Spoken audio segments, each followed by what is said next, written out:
আচ্ছা, এই ড্রাগন চাষ পদ্ধতি আপনি কিভাবে শিখছেন? এটা শিখছি এটা এটা একটু দূরের তো তাই এই জায়গা মালিক থাই তো দক্ষিণ কোরিয়া হ্যাঁ, এই ভিডিও করে দেখছে সেই আন্ডারে যাবে যা কইছে হেভি লেভেলে শুরু করছি। ও, তার মানে আপনিও ভিডিও থেকে করছেন? ভিডিও থেকে? ভিডিও দেখি আর কি এটা তৈরি করছে এই জিনিসটা। ও আচ্ছা, ভিডিও দেখে শিখে তারপরে আপনি শুরু করছেন? শুরু করছে এই। ও, তো এই পর্যন্ত কয় বছর হয়েছে এটা? এটা হয়েছে 3 বছর বয়স। 3 বছর। 3 বছরে কত টাকা বিক্রি করছেন? বিক্রি 2 লাখ করিয়া আর কি, 2 লাখ করিয়া গত সিজনে 2 লাখ বেশি, আর ধরেন 50,000 খাইছি দিয়েছি প্রায় 2 লাখ। আর এই বছর ফল অনেক বেশি। ও, এক সপ্তাহ আগেও তো বিক্রি করছেন? হ্যাঁ, বিক্রি করছি। কত টাকার বিক্রি করছেন? হ্যাঁ, এবার তো একটু বাজার কম, এবছর তো বাজার মাল চাহিদা বেশি। হ্যাঁ, হ্যাঁ। ধরেন এখন 50,000 টাকা নামছে আর কি।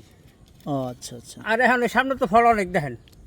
হ্যাঁ, অনেক ফল দেখা হ্যাঁ, যাচ্ছে। ড্রাগনের সিজন কি 12 মাস নাকি? না, 3 মাস শীতকালে, পৌষ মাঘ ফাল্গুন 3 মাস হয় না, 3 মাস শীতকালে না, এরপর সবসময় থাকে। ও আচ্ছা। আচ্ছা, এখানে কতটুকু জমির উপরে আপনি এই ড্রাগন চাষ জায়গায় করছেন? এরা 92% জায়গা, কিন্তু বেবার জায়গা লাগাই নয় নাই।